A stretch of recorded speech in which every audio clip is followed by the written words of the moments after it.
Selamat datang di media edukasi video kami, Sumayasa Dum Edukasi, media pembelajaran asik, kreatif, dan menyenangkan.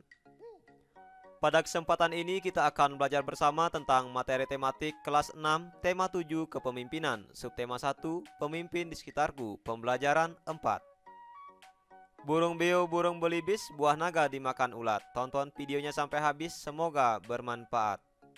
Namun sebelum lanjut, mari kita sama-sama berdoa sejenak agar kita diberikan kemudahan dan kelancaran di dalam belajar. Dan jangan lupa, mari sama-sama kita dukung dan kita bangun channel ini. Klik subscribe, like, dan share agar video ini memberikan manfaat untuk kita bersama. Ayo mengamati. Perhatikan kedua gambar berikut ini. Dari kedua gambar ini kita melihat pada gambar pertama terlihat seorang pemimpin yang sedang melakukan musyawarah. Dan pada gambar kedua terlihat warga yang sedang bekerja bakti membersihkan lingkungan. Seorang pemimpin adalah contoh bagi orang-orang di sekitarnya. Pemimpin yang baik selalu menularkan nilai-nilai kebaikan.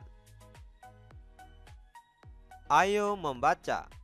Sekarang kita akan membaca teks yang berjudul Hebatnya Dokter Kami. Ia adalah Dokter Rana, seorang dokter muda yang sederhana dan terampil. Ayahnya adalah mantan kepala desa kami yang telah meninggal dunia.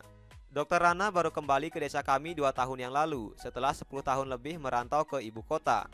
Ia memperoleh beasiswa di Fakultas Kedokteran dan setelah lulus, ia praktik di rumah sakit umum di kabupaten. Semenjak ia pulang dan praktik di Balai Kesehatan Desa, aku sering mendengar perbincangan warga yang heran atas keputusan Dokter Rana untuk kembali ke desa. Bukankah penghasilan sebagai dokter di kota jauh lebih besar? Kepada ayahku, Dokter Rana bercerita bahwa cita-citanya menjadi dokter dulu muncul karena melihat kesadaran hidup sehat masyarakat desa yang sangat rendah. Sungai dipakai untuk mandi, mencuci, dan membuang hajat, lalu airnya dikonsumsi. Hasil bumi dan peternakan tidak dimanfaatkan untuk membentuk pola makan sehat. Warga lebih suka menjualnya ke kota dan uangnya digunakan untuk membeli makanan instan. Selama praktik di kota, Dokter Rana terbayang terus kondisi desanya. Ia merasa bahwa seharusnya ilmu yang dimilikinya sebagai seorang dokter dapat bermanfaat untuk kampung halamannya sendiri. Jadi Pak Andri, saya ini pulang untuk memenuhi niat saya ketika menerima beasiswa, yaitu mensejahterakan warga desa tempat saya lahir dan dibesarkan, ujar Dokter Rana kepada ayahku. Sejak pulang, Dokter Rana memang aktif membina para remaja dan keluarga muda. Ia memberikan penyuluhan tentang pentingnya mencuci tangan, memasak air, pola makan sehat, dan imunisasi. Baginya, generasi muda adalah perantara terbaik untuk menyampaikan misi meningkatkan kesadaran hidup sehat masyarakat desa. Sebagai anak kepala desa, Dokter Rana sering mendengar cerita almarhum ayahnya bahwa banyak warga takut berobat karena tidak mampu membayar.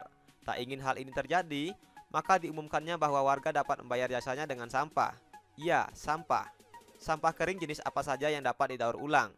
Botol plastik, botol kaca, koran bekas, bahkan kemasan bekas diterima oleh Dokter Rana. Cara ini membuat warga aktif dan bijak mengelola sampah. Sungguh kreatif dan cerdas cara Pak Dokter mendidik warga.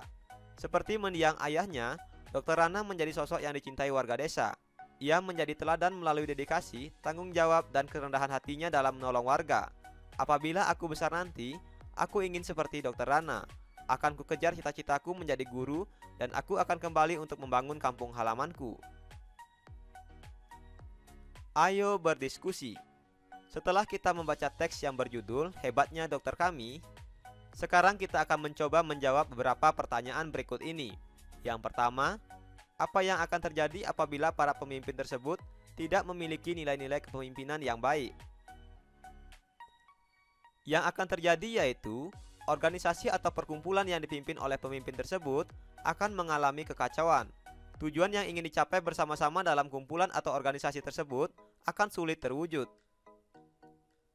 Yang kedua, kepada siapa saja pemimpin tersebut bertanggung jawab. Apa yang perlu disyukuri oleh seorang pemimpin? Seorang pemimpin bertanggung jawab terhadap anggota-anggota yang ada dalam organisasi atau kumpulan yang dipimpinnya, bertanggung jawab terhadap diri sendiri, bertanggung jawab terhadap masyarakat, bertanggung jawab terhadap pemerintah, dan bertanggung jawab terhadap Tuhan Yang Maha Esa. Seorang pemimpin harus mensyukuri bahwa ia telah menjadi pemimpin yang baik dan bijak, dapat dipercaya untuk memegang tanggung jawab yang besar, dan juga dihormati serta dapat memberi teladan bagi yang dipimpinnya. Dari teks yang sudah kita baca tersebut, kita mengetahui bahwa pekerjaan Dokter Rana adalah pengabdian bagi kemanusiaan. Banyak orang merasa senang dengan adanya Dr. Rana. Kita pun seharusnya menerapkan nilai-nilai kemanusiaan dalam kehidupan sehari-hari, misalnya dengan memberikan pertolongan semampu kita kepada orang yang membutuhkan. Ayo berdiskusi. Berikut ini adalah nilai-nilai yang terkandung dalam sila kedua Pancasila, yaitu kemanusiaan yang adil dan beradab. Yang pertama, mengakui dan memperlakukan manusia sesuai dengan harkat dan martabatnya sebagai makhluk Tuhan yang Maha Esa. Yang kedua, mengakui persamaan derajat, persamaan hak, serta kewajiban setiap manusia tanpa membeda-bedakan suku, keturunan, agama, kepercayaan, jenis kelamin, kedudukan sosial, dan warna kulit. Yang ketiga, mengembangkan sikap saling mencintai sesama manusia. Yang keempat, mengembangkan sikap tenggang rasa dan tepat selira. Yang kelima, mengembangkan sikap tidak semena-mena terhadap orang lain. Yang keenam, menjunjung tinggi nilai-nilai kemanusiaan. Yang ketujuh, gemar melakukan kegiatan kemanusiaan. Yang kedelapan, berani membela kebenaran dan keadilan. Yang kesembilan, mengembangkan sikap saling menghormati dan bekerja sama dengan bangsa lain. Kesembilan butir-butir ini merupakan nilai-nilai yang terkandung dalam sila kedua Pancasila, yaitu kemanusiaan yang adil dan beradab. Selanjutnya, kita akan menjawab beberapa pertanyaan berikut ini. Yang pertama, berikanlah contoh penerapan nilai-nilai kemanusiaan itu dalam kehidupanmu sehari-hari. Nah, berikut ini adalah contoh penerapan nilai-nilai kemanusiaan dalam kehidupan sehari-hari. Yang pertama, tidak membeda-bedakan teman dalam bermain dan belajar. Yang kedua, menolong teman yang dalam kesulitan atau kesusahan. Yang ketiga, menjenguk teman yang sedang sakit. Yang keempat, menghormati kakak kelas dan melindungi adik kelas. Yang kelima, membantu orang tua dalam kegiatan harian di rumah. Yang keenam, turut memberikan sumbangan untuk korban bencana alam. Selanjutnya yang kedua, apa pendapatmu mengenai pelaksanaan nilai-nilai kemanusiaan di lingkungan sekitarmu?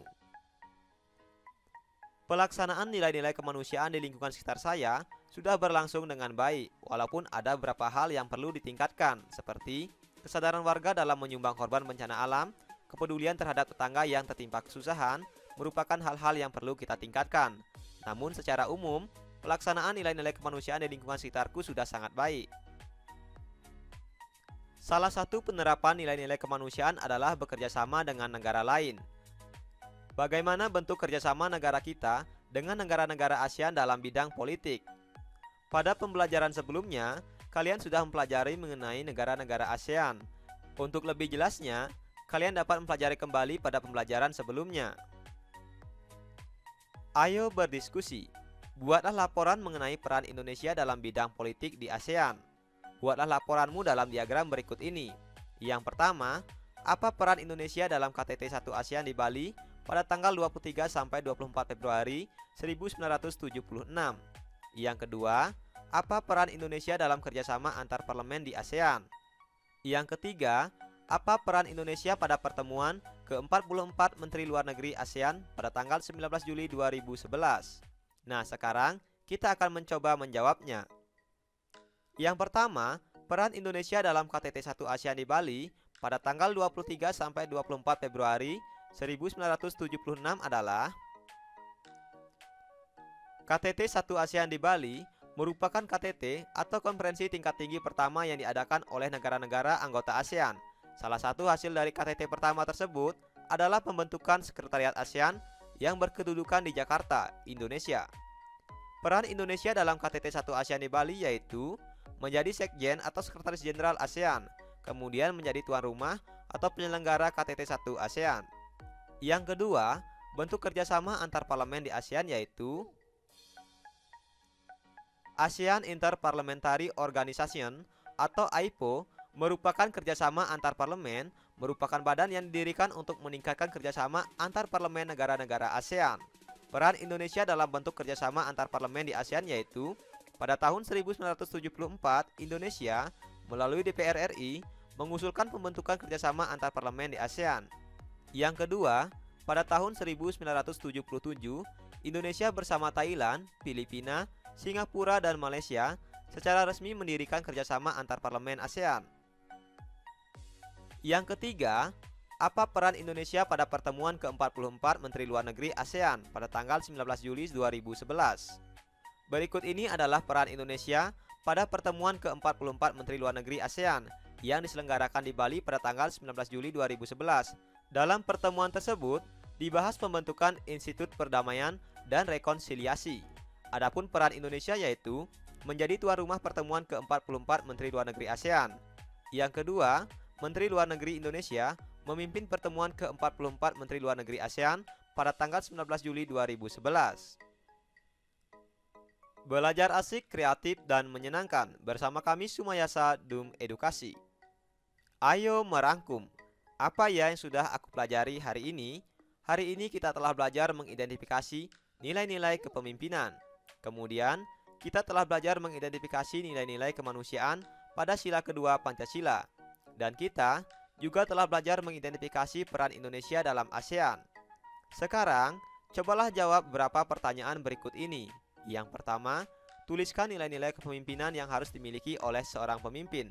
Yang kedua, tuliskan contoh pelaksanaan nilai-nilai kemanusiaan di lingkungan sekitarmu. Yang ketiga, tuliskan informasi apa yang kamu ketahui mengenai peran Indonesia di bidang politik dalam ASEAN. Apa ya yang sudah aku pelajari hari ini? Agar lebih menarik, apa ya usulku? Jangan lupa tulis jawaban dan saranmu pada kolom komentar. Terima kasih telah menyaksikan video ini. Semoga bermanfaat. Mari sama-sama kita dukung dan kita bangun channel ini. Klik subscribe, like, share, dan komen. Sampai jumpa lagi dalam video pembelajaran berikutnya.